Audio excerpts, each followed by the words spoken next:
Welcome to the deep dive. So, October 1st, 2025, the U.S. federal government shuts down. Again, Congress couldn't pass the appropriations bills? Yeah, familiar story, unfortunately. Right, and while everyone's talking budgets and politics, we want to drill down today. We're looking at the really immediate, painful consequence of this, the financial stability, or rather instability, hitting federal workers right now. Exactly. Our goal here is really to cut through that political chatter and get specific. We want to detail the legal side, the financial impact, and frankly, the personal disaster this paycheck freeze is causing for, well, over 1 million Americans. Over 1 million. Yeah, I mean, just to set the stage, you need to grasp the scale here. We're looking at estimates of, maybe 900,000 federal employees furloughed, sent home, Wow. and then another, say, 700,000 who are deemed essential.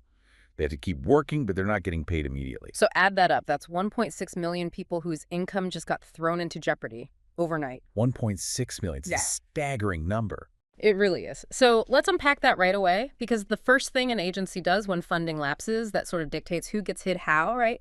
It's about that split, essential versus non-essential. That's the crucial first step. How does that work? What jobs end up where, and what's the immediate bottom line for both groups? Okay, so it's based on something called the Anti-Deficiency Act. Basically, agencies have to ask, is this function absolutely vital? Public safety, national security, or is it something the law explicitly says must continue even without funding? Right. If the answer is no, then those employees are deemed non-essential, or maybe the better term is not accepted. They're furloughed. Meaning They're sent home, they stop working. And crucially, they stop getting paid for that time. This hits huge parts of the government. The research staff, lots of administrative folks, processing centers, even big chunks of the National Park Service. Yeah. Okay, that one's kind of easier to understand, I guess. No work, no pay. Makes a grim sort of sense. But the part that really gets people fired up is the essential workers. Who are they and what's the deal for them? Yeah, the essential workers, they call them accepted personnel. Yeah. They have to keep working. It's not optional. So people like air traffic controllers, TSA. Exactly. Air traffic controllers, TSA agents, federal law enforcement, prison guards, people processing imports, folks keeping critical infrastructure running. They show up. They do their jobs. But because Congress didn't appropriate the money, they don't get paid. They don't get paid during the shutdown. They are legally required to work, but the Treasury literally cannot issue their paychecks until Congress acts and the funding resumes. So hang on. One group is basically unemployed temporarily, losing pay. The other group is forced to work, also losing pay, at least for now. That's the reality. One group loses work and pay. The other loses pay but has to keep providing service. They're essentially forced to subsidize the government's failure to agree on a budget. And that lack of immediate pay hits fast, doesn't it? Because of the way the payroll works. Bi-weekly, usually. Right. The timing here is brutal. If the shutdown happens, say, right after payday, people might have a little breathing room. But this time, a key pay period actually ended on October 4th. That's just a few days into the shutdown. Ah. So if your check for that period was supposed to be processed after October 1st, it's delayed. Simple as that. So for workers needing that money, the delay isn't some abstract future problem. It's measured in days, or if this drags on, weeks. And, lots of folks rely on that regular paycheck hitting their account for rent, mortgage, childcare. the financial cliff is right there. Right. Immediate. Absolutely immediate. And it's not just the base salary, is it? What about things like overtime or bonuses for those essential people who are still working, probably under more stress? Good point. During the shutdown, agencies are barred from awarding overtime pay or performance bonuses. That funding just isn't there. So even if they're working longer hours because their department is short-staffed? Exactly. Yeah. Now, historically, Congress has authorized retroactive pay once a shutdown ends, and that usually includes things like accrued overtime. But in the moment, the incentive to take on extra work, which often happens when you're running on a skeleton crew, it's just gone. You're asking critical staff to work harder under more stress for basically an IOU, a promise of maybe getting paid weeks or months later. A promise. That's the key word. Which brings us to what was supposed to be the fix for this. The Government Employee Fair Treatment Act of 2019, GEFTA. Everyone thought this law guaranteed back pay, took that uncertainty off the table for future shutdowns. That was absolutely the intention behind DEFTA. It was passed after the long shutdown in 2018-2019 precisely to prevent this kind of panic. Hmm? The language seems pretty clear. It says employees affected by a lapse shall receive pay for the shutdown period once it ends. Shall receive pay. Sounds mandatory. It was meant to make back pay automatic, a legal guarantee. Okay, but this is where things get really messy, right? And frankly, pretty concerning for those workers. The White House Office of Management and Budget, OMB, they've floated a different interpretation. They have. And it hinges on a rather technical distinction in federal budget law. Uh-oh. Technical usually means trouble.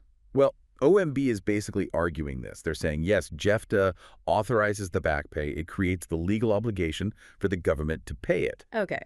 But, they claim, the law itself doesn't actually appropriate the money. Appropriation is the separate step where Congress specifically sets aside the cash in the Treasury to make that payment. Wait, so OMB is saying because the funding lapsed, that original JEFTA guarantee isn't enough. Congress needs to vote again to specifically fund the back pay in whatever bill ends the shutdown. That seems to be their argument. The back pay isn't automatic. It needs explicit new funding authorized by Congress in a new spending bill. That sounds like a huge departure. Didn't they always pay people back before, even before JEFTA? They did, typically.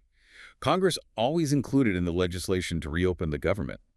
But JEFTA was supposed to make it automatic, remove it as a political football.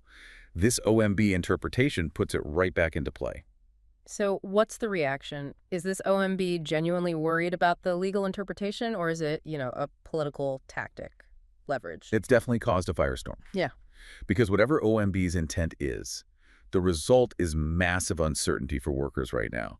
It forces people already scrambling to assume their back pay isn't guaranteed, that it's conditional. Has anyone pushed back? Oh, yes. Immediately. We saw, for instance, Senate Majority Leader John Thune come out publicly. He basically said the law does mandate back pay, full stop. Yeah. Called any attempt to withhold it a non-issue. So we've got this legal standoff over a law that was designed precisely to prevent this kind of standoff. OMB using a technical reading of authorization versus appropriation. To potentially undermine a law Congress passed to protect workers. Yes. Yeah. And in the immediate fallout, like you said, is that workers can't pay rent with the political promise or a legal debate. It's exactly right. Even if everyone expects Congress will eventually fund the back pay, Right. and most analysts do assume that based on past practice, the threat that it might not be automatic or might be delayed further by political fighting, that's what does the damage right now. It changes the whole calculation for people. They have to plan for the worst. They have to. Okay, let's pivot from the legal stuff, the documents, to those real-world impacts, because this is where it stops being abstract, What are we actually seeing happen now that people are working stressed, working unpaid, or just sitting at home without income? The impacts are immediate and they spread out. Think about regulatory stuff first. Critical food safety inspections. Yeah. FDA, USDA. Those might be sharply reduced. Less oversight on what's ending up on shelves. That's quite concerning. Housing services, too. A lot of the federal workers who process things like Section 8 housing vouchers, many are furloughed. That means delays in assistance getting to really vulnerable families. So it hits marginalized communities very quickly. But the part that seems most alarming has got to be the risk to public safety.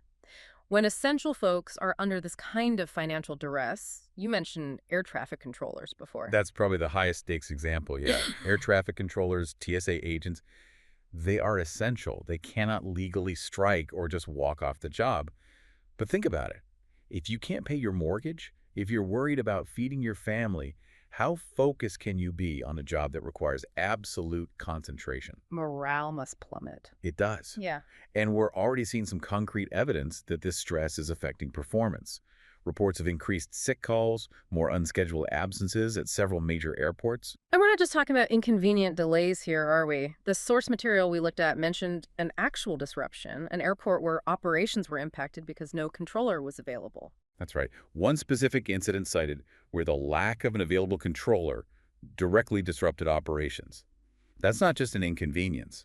That's a direct safety implication stemming from the financial instability of the workforce. It's chilling, really. Absolutely chilling. You have a local example too, right? SFO. Yeah, just to bring it home. At San Francisco International Airport, SFO, there are about 1,300 federal staff, TSA, Customs, Air Traffic Control, working right now.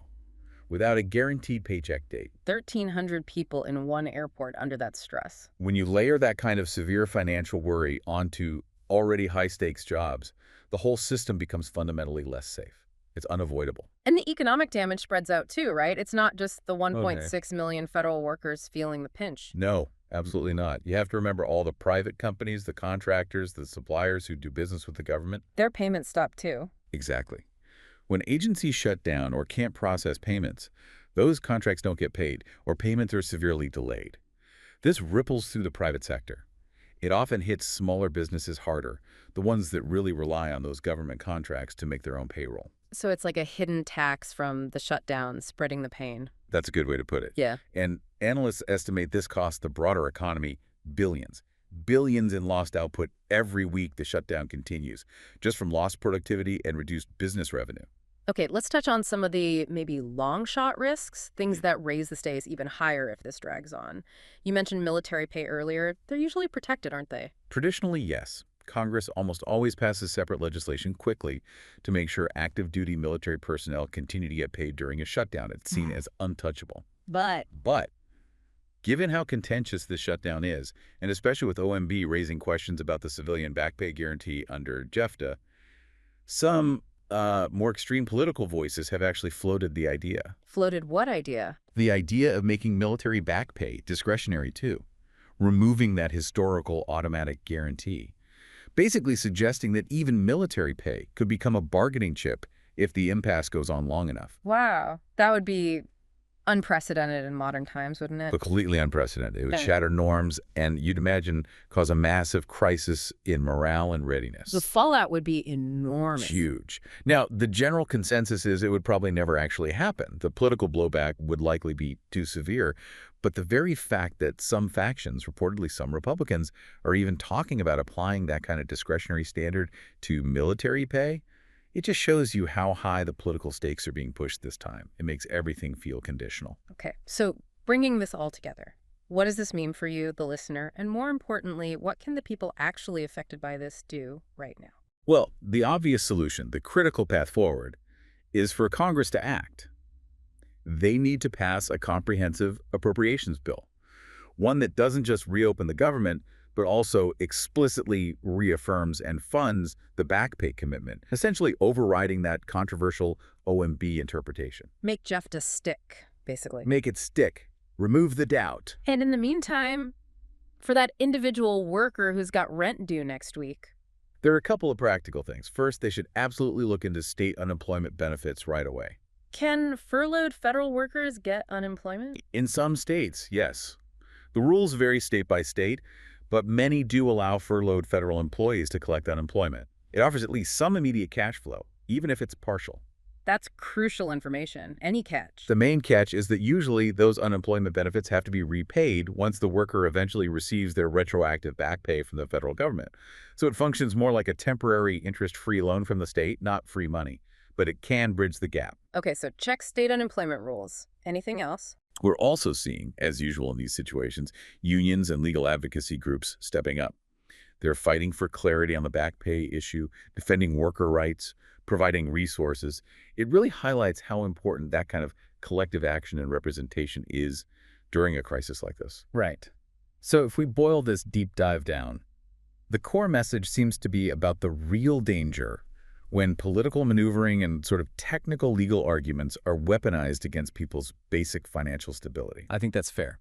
This shutdown isn't just some abstract DC drama. It's a direct, almost engineered threat to the paychecks and livelihoods of people doing essential work, keeping planes safe, borders secure, food inspected. It turns a failure of political process into a really profound personal financial crisis for hundreds of thousands. And that uncertainty around the JEFTA guarantee, the back pay, that seems like the most damaging part this time around. It really is. It forces people serving the country to actively worry about and plan for the possibility of debt, default, missing payments, all because of political dysfunction. That instability is incredibly corrosive. So here's maybe the thought to leave you with. If this financial strain on essential workers, the air traffic controllers, the TSA agents, the food inspectors, if it leads to more service disruptions, more errors, more risks, Like, we're already starting to see what's the true hidden cost? What's the real price society pays when the government can't even guarantee the paycheck for its most vital staff? Something to think about until next time.